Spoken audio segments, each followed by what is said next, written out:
இது என்ன காய் சார்? என்ன காய் இது? எவ்வளோ கிலோ? 5 ரூபாயா கிலோ?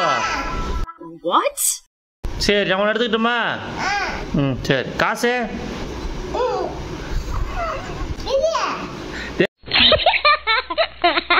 ஏய் கடைக்காரர, காசு நான் தான் தரணும். கடைக்காரர காய் என்கிட்ட கொடுத்தீங்கல்ல, இந்த காசு வச்சிங்க. இது என்ன காய்?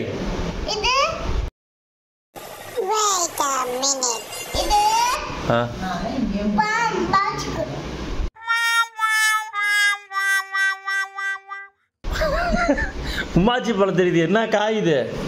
வாழைக்காய்டா தம்பி. மறக்காம சர்ப்ரைஸ் பண்ணுங்க. தேங்க்யூ.